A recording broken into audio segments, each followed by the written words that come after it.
10-year-old slapping wet ABS on an unleveled Ender 5 Plus with no enclosure. Let's go! Let's see how far this thing goes.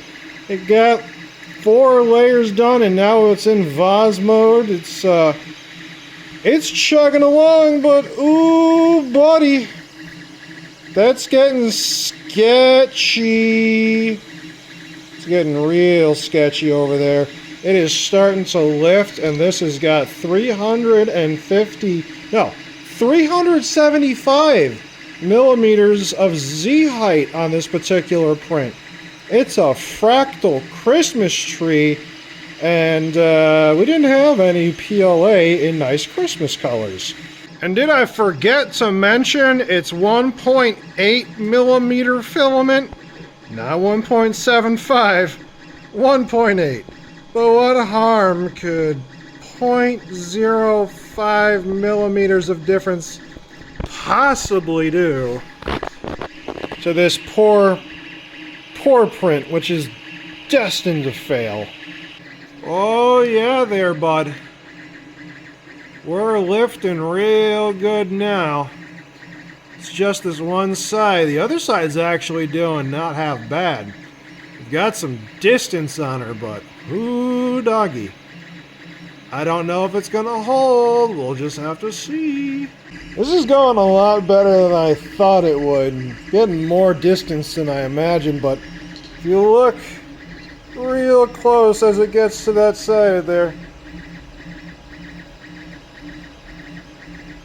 we are flexing as it goes over the side that is slightly warped off of the bed. Now, this is my friend Mike's printer, and it's an absolute piece of garbage stock in my opinion because of the firmware, but we are placing a friendly bet, no monetary wager. Now, given the jankiness of this being 10-year-old ABS, no enclosure, and it's starting to peel off the bed, how tall do you think we get this here print before it fails? Because I'm betting this will fail at some point.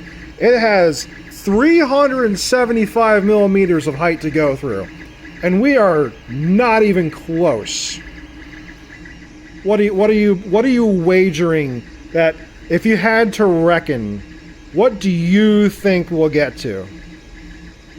I'm thinking that it will actually finish.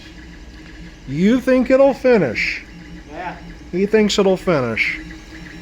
I don't know, guys. I don't know. I think it'll make it about 100 millimeters before that BL Touch right there, which has been a constant source of issues for us on this printer.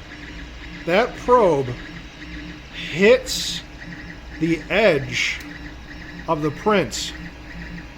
See how close it is? The print is warping.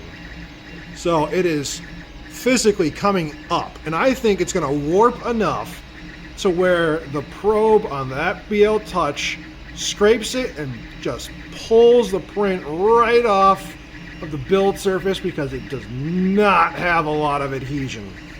I think that's what's going to happen.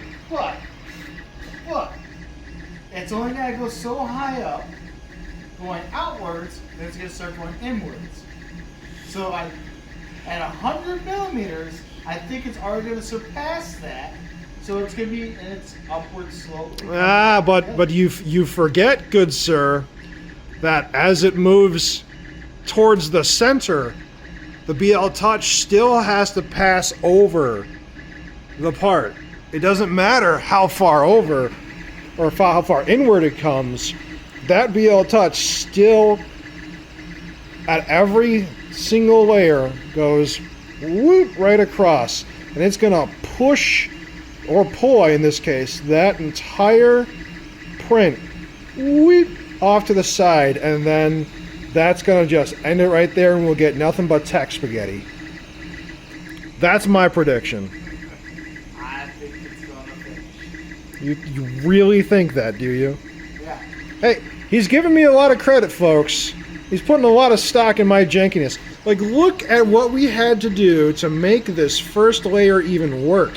That is so squished. That had to go so far onto the bed just to adhere. Now, we cleaned the crap out of this bed with some denatured alcohol. We're talking reagent grade stuff mixed with just a tiny bit of RO water.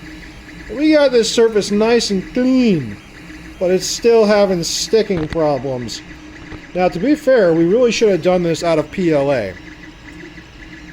We should have, but we don't have any PLA in a color that makes good colors for a Christmas tree. All we have is white and black in PLA.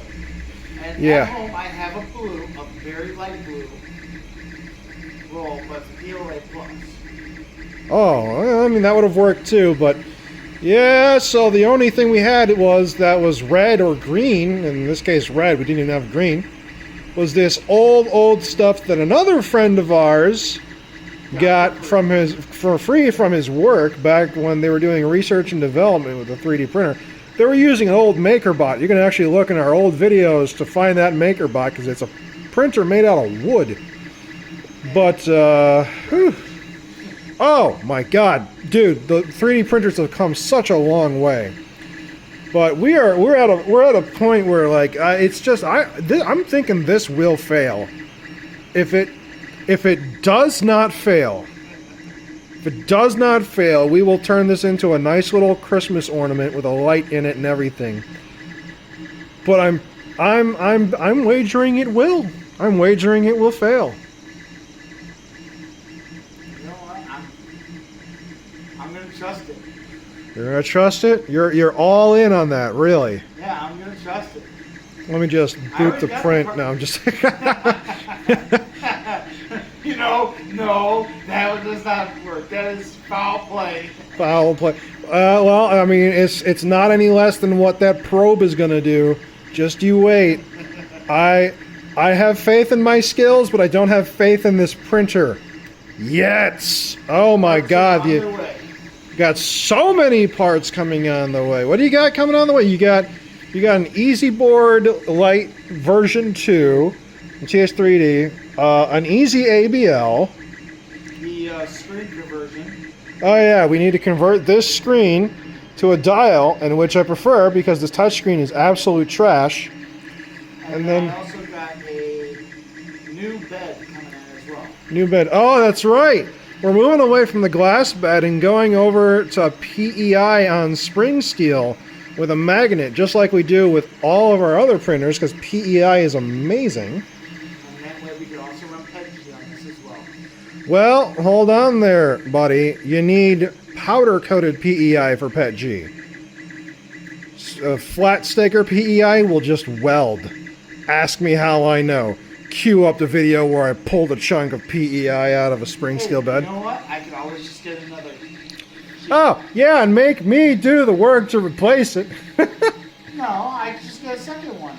And with the powder coated.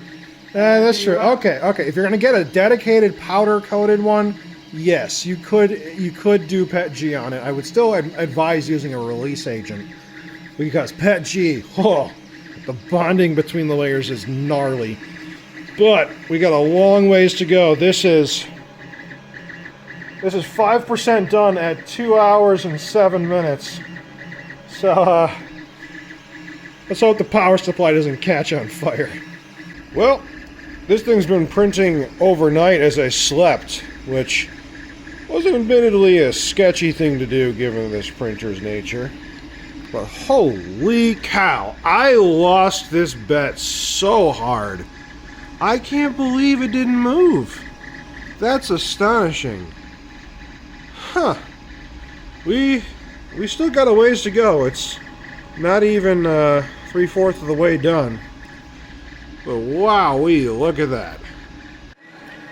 Well, I guess I lose the friendly wager. I didn't expect it to actually work.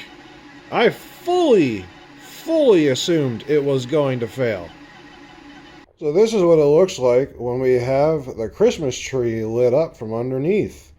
Now we didn't cut a hole in it yet, but having a light under there just sitting like that, it's actually quite pretty. All right, Mike. I'm gonna have you turn around slowly so I can show you the product.